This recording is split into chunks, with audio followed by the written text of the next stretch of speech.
Welcome back to On Point. Some global news now. The Prime Minister of Britain faces a new battle in Parliament after lawmakers yesterday voted to seize control of the business of Brexit, forcing Boris Johnson to seek a delay of Britain's departure from the EU. Well, Johnson said an election would now be the only way to resolve the impasse over Britain's divorce from the EU. Today, MPs will vote to approve an early election, most likely on the 14th of October. This would put the Prime Minister against the opposition Labour leader Jeremy Corbyn, who welcomed yesterday's results. Mr. Speaker, on a point of order, I welcome tonight's vote. We live in a parliamentary democracy. We do not have a presidency, but a Prime Minister. Prime Ministers govern with the consent of the House of Commons, representing the people in whom the sovereignty rests. There is no consent. There is no consent in this House to leave the European Union without a deal. There is no majority for no deal in the country. As I've said before, if the Prime Minister has the confidence in his Brexit policy, when he has one he can put forward, he should put it before the people in a public vote. And so, he wants to table a motion for a general election. Fine, get the bill through first in order to take no deal off the table. All right, so that's what happened in the House of Commons last night, and there's more to come, a big battle as the Brexit deadline draws near. Back home, the search is on for a Durban father after the body of a fourth child was discovered hanging from a tree in bushes at New Germany. 3 other children were also found hanged in their home in Pinetown. Their bodies were found by their mother. Let's cross now to our reporter, Vusi Khumalo in Pietermaritzburg. What a shocking story. Vusi, what do we know right now? Yes, we have currently at Corpsville. It's a place near Maritzburg. We are here with a lot of dignitaries from government as well as other people. The story, what's happened really is that yesterday at around about 2:30, there were 3 children who were found hanged at their home. We are told that it's their father who allegedly killed them, and they were in separate rooms, 3 of them. And later on in the afternoon, he allegedly killed first the eldest child, child who was about 17 years old from her school, and also took her to the bushes where he allegedly strangled her to death. And also with me here is the MEC for Social Development in KwaZulu-Natal, Nonhlanhla Khoza, who is here to visit the mother, who also sought a place of refuge from her maternal home. With me is the MEC for Social Development in KwaZulu-Natal, Nonhlanhla Khoza, who has just spoke to the family to also offer her words of solace and also condolences to the family. What's really happened as of your understanding? Thank you so much. We are just feeling very sad about what happened. This is one of the incidents which happened in a very gruesome manner, in a very barbaric way. It is one of those things we can't allow to our communities. I don't know how, but we need to pledge our communities not to do that to the loved ones. Especially, it has been done by someone who is expected to be protecting his kids.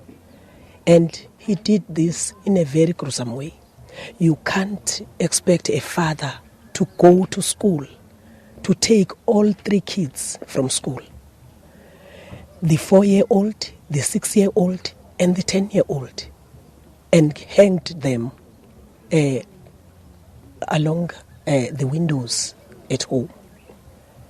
The mother was called by him the mother suspected that something went wrong with the kids when he was calling her. The mother just went home only to find that the children were hanging there in the windows. So the mother rushed to a school to find out about the 16-year-old. They find that the 16-year-old has been taken by the same father, and they were missing by that time. And I would like to thank the police for fighting endlessly until they got the body of the 16-year-old. They got the body very late, but they did whatever they can do. I want to send our condolences to the family, as we are here with the Dladla family, the family of the mother. The family fear for their lives. We had an option before coming here, which said we might be able to take a mother to a home, a safety home. But the whole family fear for their lives. As of now, we are trying to have a meeting with MEC Kaunda to see what we can do in protection, just to give support and protection of the family. As of now, we have our social workers here. They are taking care in terms of counseling, because the whole area, the whole number of people are just traumatized. Okay, thanks, ma'am. As far as you understand, we understand that there was a rift with the parents. As far as you understand, what did you get out of? Did you get anything to that effect? Yes, as of now, the family is telling me that they had planned to take their separate ways. They wanted to live in separation. The mother says in the morning they decided, before the mother left for school, the mother is a teacher. Before she left for school, she just had an argument with the father, and they decided to part ways. And the father said, the mother decided to give the father whatever he might need where he's going to stay.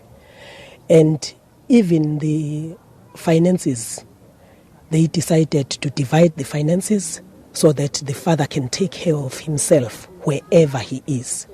That's what the mother says.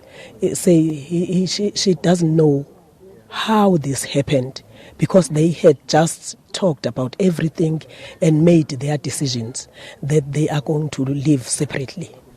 Okay, thanks a lot. That's MEC for Social Development in KwaZulu-Natal saying that there was a sort of agreement which did not come to fruition to say that both parents are going to be separated, and they were going through difficult times of divorce, but this after years and years of abuse. That's what we have also gathered there. What is also got is that the suspect, the father, who is also 40 plus, hasn't been arrested by the police, but we are told that the police are also searching for the man. All right, thank you very much for that update, Vusi Khumalo.